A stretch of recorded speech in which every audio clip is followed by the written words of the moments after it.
Morning mga kainday.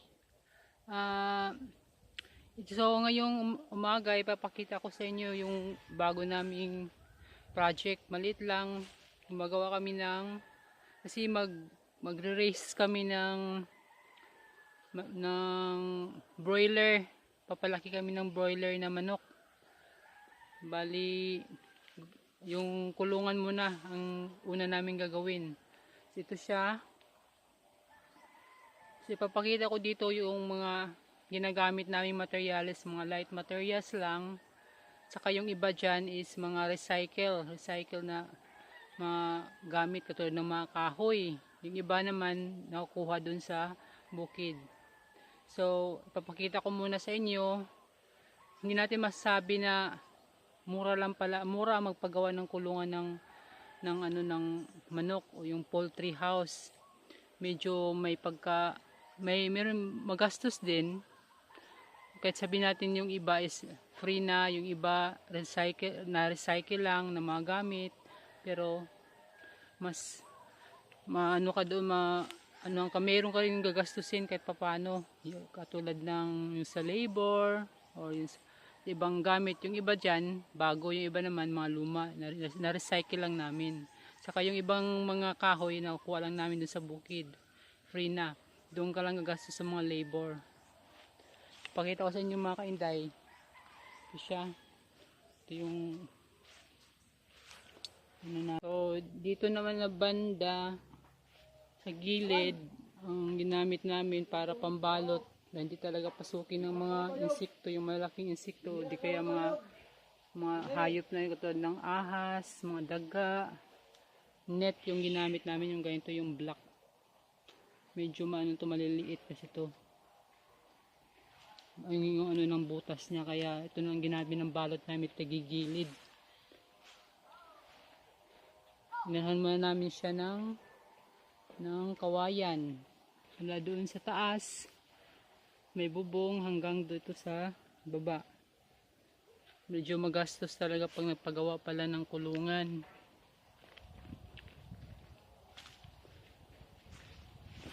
Vlog tayo. Dito nakabalot na to ng lambat. Yung ano niya, yung pinakagilid niya. Open lang, pero pag halimbawa kailangan ng trapal, lalagyan din namin ng trapal sa taas. Pero i-roll lang pag mainit, i-roll lang. So dito sa harap may plywood din. Pero kasi sobra-sobra naman yung net, so binalutan din sa harapan. Plywood na luma. Medyo na siya, yung medyo marupok na ng konti, pero pwede na. Nakabitan na to ng kuryente at saka yung tubig. Ito yung pinakapintuan niya. Yung ginawang pintuan, recycle din na plywood, ganito. Tapos ito, yung nakukuha lang dun sa bukid. Medyo maluwang sa loob. Yung pinakagilid, yung pinakakulungan na ng ito yung screen. Yung mga tira-tira namin dun sa pinangsahig namin, pinanglagay namin dito. Screen. Tapos yung kainan nila, ito yung PVC.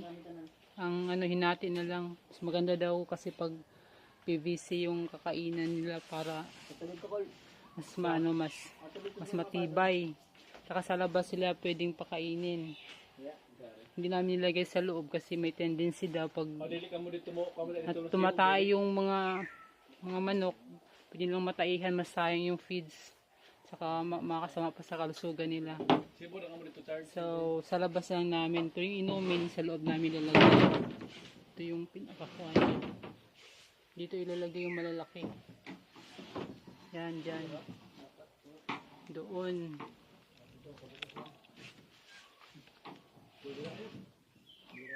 Doon sa pinaka dulo doon ilalagay yung mga sisiw. Doon mauna. So screen na lang, plastic screen ang ginamit namin dito.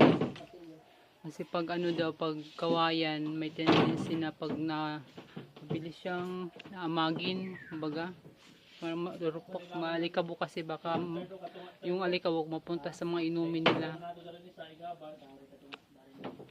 Tapos maluwang naman sa loob, so gumawa sila doon banda doon, pwedeng tulugan pa doon. Dito kasi malagi yung pinsan ng asawa ko, siya yung mag-ano dito, mag-assist sa loob, kaysa magpagawa ka pa ng kubo, magastos na. Maluwang naman, pwede pa na mapakinabangan doon sa taas, so doon pwedeng matulugan, lagyan na ng hagdan. Baka by next week tapos na to. Lagay na yung mga kuwan.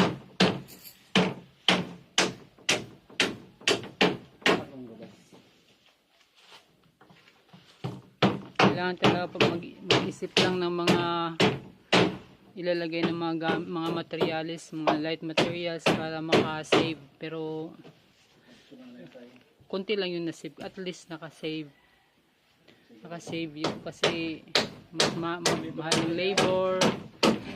Yung iba naman hindi pwedeng lahat na lang recycle, kailangan bumili ka rin ng bago, magastos din pala mga kainday. Pero sana nga maging successful to. Mahal din ang pawid. Yan, nakakaubos kami ng 600 piraso na pawid, 1,100 per hundreds ang pawid dito pag binili sa amin.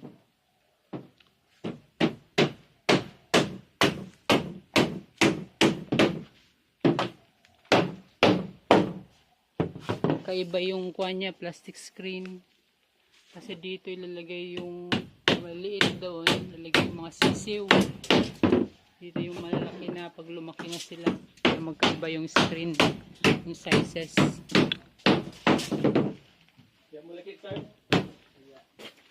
So dito sa baba, lalagyan pa namin yan ng mga ano, yung parang yero na, yung plain lang, yung papatungan namin. Hindi kayo maggamit ng ibang ano gagamitin namin. So i-update ko kayo next time pag may mga sisiw na nalaki na yung mga manok.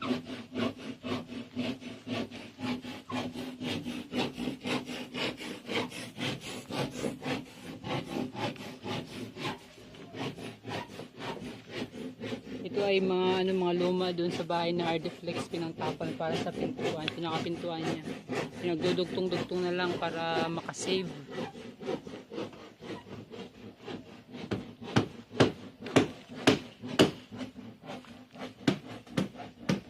So that's all for today's vlog mga kainday.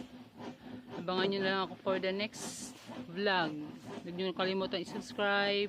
Saka salamat sa panonood. Stay safe. And God bless sa inyo. I-update ko na lang kayo pag matapos na to.